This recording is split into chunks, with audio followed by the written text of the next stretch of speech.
Okay, I'm going to spend a little time here to talk about transcription, and really what I want to do is to talk about some of the things that aren't in the book. The stuff in the book I think is fairly straightforward and clear, but I think this will help a lot with understanding some of the mechanisms they don't talk about, and it also feeds into some of the other stuff you're going to do. Okay, I've got a DNA sequence up here, so this is double-stranded DNA.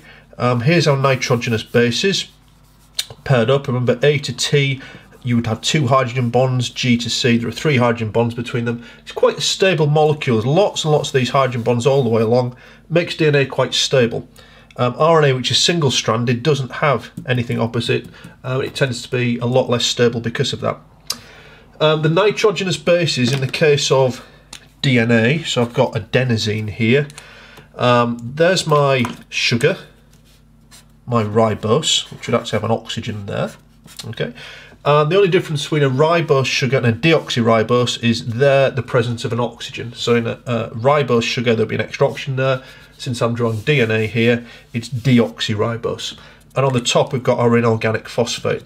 Now, of course, this is pretty similar to ATP. If you remember in the structure of ATP, if I just draw that, let's draw up here, you've basically got adenosine, but it's actually a ribose, so it would look like this, and then that's adenosine monophosphate, adenosine diphosphate, adenosine triphosphate. So these molecules are actually very, very similar.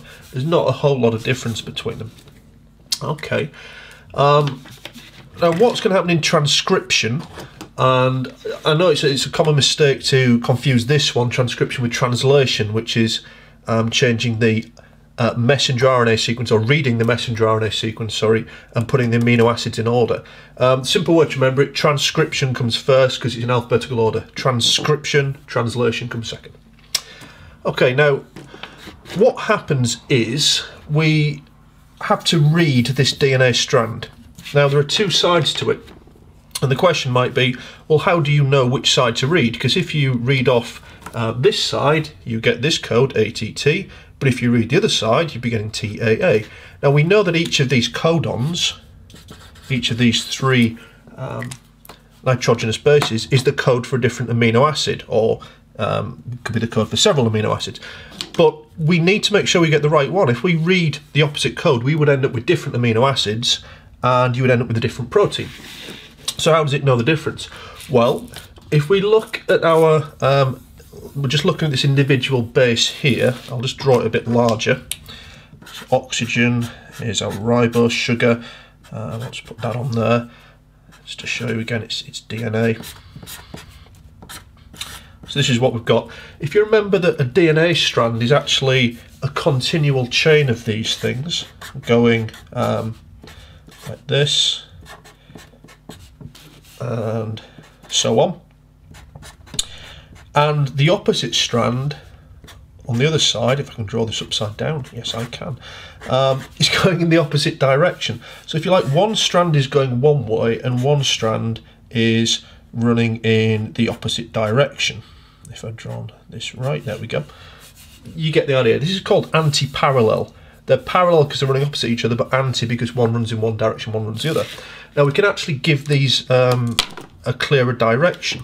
If we number the atoms, the carbon atoms, remember like numbering when you had glucose, for example, 1, 2, 3, 4, 5, okay? And we give these atoms, these carbon atoms, we put a little number 1 next to it, that's called 3'. And at the other end, we've got a 5'. Now why does that matter? Well, if you look at this, that end is a 3' end, and that end of it is a 5' end. Now when it comes to the DNA molecule, you've got a 3' end and a 5' end, okay? Anti-parallels to the opposite side would be like that. Now it turns out that when you read this, when you get your RNA polymerase, the enzyme that's going to read along our DNA sequence, RNA polymerase always reads from 3' to 5' in that direction. It's got to go that way. Okay, it can't read along there. It can't read in that direction. So when you unzip this, which uses an enzyme called a DNA helicase, which is the similar kind of enzyme to the one that is unzipping it in DNA replication. When you unzip it, it can only read it from one end. It doesn't go on the other side, it reads from this end. And again, you might say, well, why didn't it just start over there and so on? It looks for a specific sequence of these nucleotides that says this is the start. It's called a promoter sequence. And on the opposite side, it wouldn't be the promoter sequence, it'd be the opposite.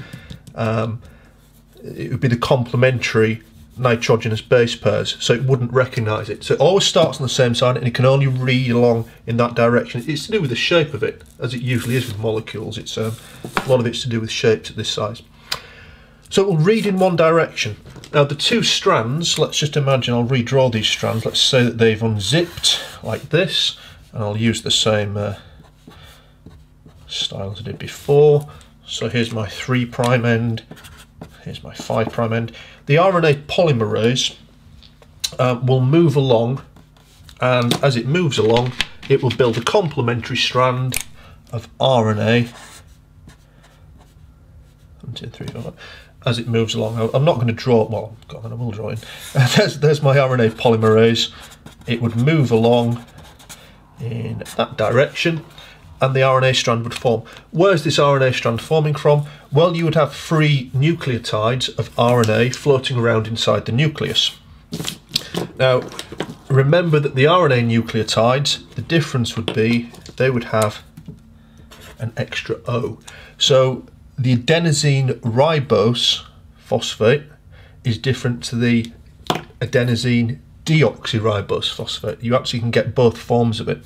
ATP, when we do it in respiration, is actually adenosine ribose phosphate.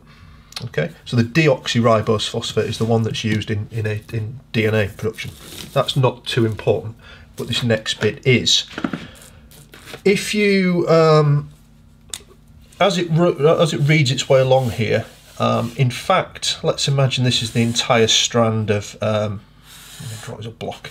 Let's imagine that's the entire strand of RNA it makes, it's called messenger RNA. There's a couple of things it does. If I try and show you like this. Out of that entire messenger RNA sequence, not all of it, the RNA sequence, not all of it is actually useful. Some of it is actually not really needed at all, and these are called introns, which is derived from the word intragenic region. And this is DNA that actually isn't needed to make the protein. It's got a role later on. If you've done the bit on mutations, what this is doing is acting as a bit of a buffer. So if we've got, say, a mutation back here, it doesn't have a knock-on effect on everything. It just kind of gets lost in this intron region. And what the RNA does while it's still in the nucleus, it gets rid of those intron regions. They're just disposed of, they're not needed anymore. And this is something called splicing. So this is enzymes will cut out those little sections. Then the messenger RNA, in fact, it also gets capped off at the 5' end. You put basically a GTP molecule, and on the other end you put basically a sequence. It's like putting a cap on either end so that this RNA molecule is nice and secure and the enzymes can't break it down. This would all be happening in the nucleus. In fact, I'll just mention here as well, I've got about a minute left on this, archaea, or archaebacteria, which I've spelt wrong. There we go. Scribble out, pretend I never did it. That's one of the 3 domains of life. Bacteria, archaea, and eukaryotes are the 3 domains of life. If you looked at an archaea, you wouldn't be able to tell the difference between it and a bacteria. They pretty much look the same. It's a single cell. But archaea, their method of using transcription is much more similar to eukaryotes, which is why they're classed as this separate domain. Okay, I think I probably confused you enough with that, so I'll leave that one there.